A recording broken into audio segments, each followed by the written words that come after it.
सलीम बुखारी साहब, ये बताइएगा, आपको लगता है 2023 अगस्त तक हुकूमत इस काबिल है कि कंप्लीट कर लेगी पार्लियामान की मुद्दत?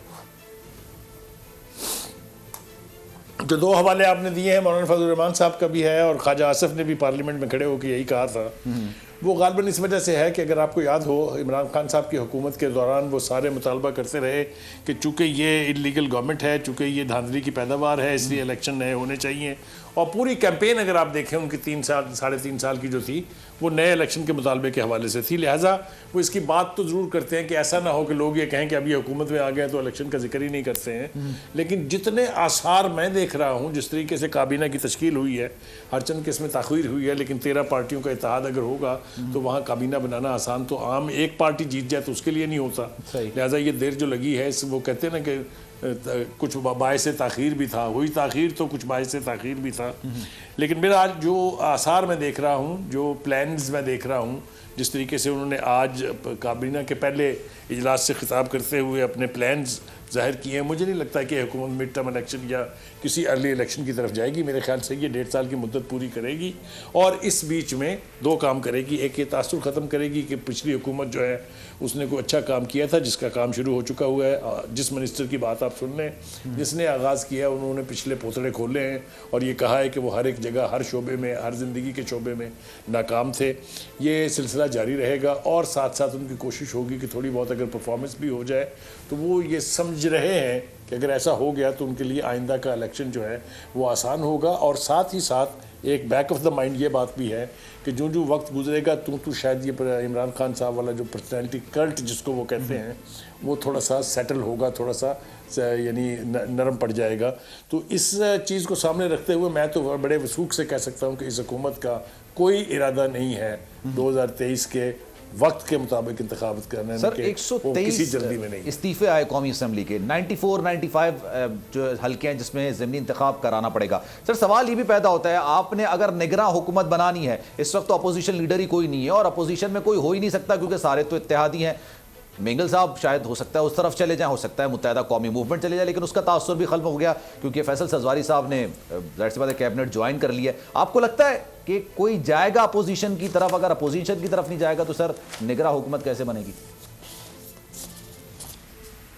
देखिए, गुजारिश ये है कि जो मुझे दिखाई देता है, मैं तो सिर्फ ये बात कह सकता हूँ कि जो इस्तीफ़ों की रवायत PTI की अगर आपको सबका याद हो तो आपको मालूम है कि कितने लोगों ने इस्तीफ़े दिए थे। सारे की सारी जितने भी उनके MNAs थे वो इस्तीफ़े दे गए थे और फिर कुछ 6 महीने के बाद वापस तशरीफ़ ले आए थे पार्लियामेंट में। याद है आपको या नहीं? जी जी सर, याद है, बिल्कुल याद। और फिर उसके बाद सारी मराहत भी ले ली थी। जी, सारी मराहत भी ले ली थी, सारी तनख्वाहें भी ले ली थी।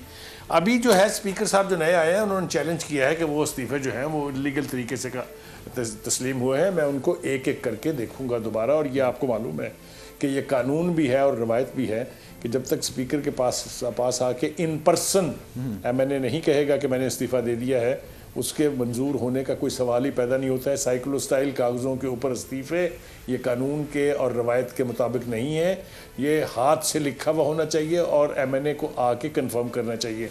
लिहाजा एक रूम छोड़ा गया है कि वो लोग जो शायद इस्तीफ़ा दे के पछता रहे हों या इस्तीफ़ा न देने के ख्वाहिशमंद हो, एक प्रेशर में दे दिया हो, वो कुछ लोग जो हैं वो उन इस्तीफ़ों से विड्रॉ कर जाएंगे और कुछ जिनको ये मुनहरफ कहते हैं वो पार्लियामेंट के अंदर अभी बैठे हुए हैं, मौजूद है। 26 के करीब, 30 के करीब उनकी तादाद वहाँ भी है।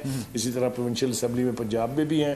तो बात हो रही है, जो हम इकोज सुन रहे हैं, चाहे वो चौधरी सरवर के हवाले से है, किसी के हवाले से भी है, कि कोई एक नज़रियाती ग्रुप जो है वो बन सकता है PTI का। अच्छा। अब देखना ये है कि इसमें अगर जहांगीर तरीन साहब, अलीम खान साहब, ये सारे ग्रुप अगर इसके अंदर बन जाते हैं तो कोई सूरत बनती है नहीं बनती है। लेकिन इस्तीफ़ों का मतलब ये हरगिज़ नहीं है कि वो सारे पार्लियामेंट से बाहर हो गए। और मुझे तो इस पर बहुत सख्त एतराज़ है कि PTI इतनी बड़ी स्ट्रेंथ के बावजूद कि 155 लोग उसके पास हों नेशनल असम्बली में और 183 लोग हों पंजाब असम्बली में, वो फील्ड छोड़ के चले गए हैं।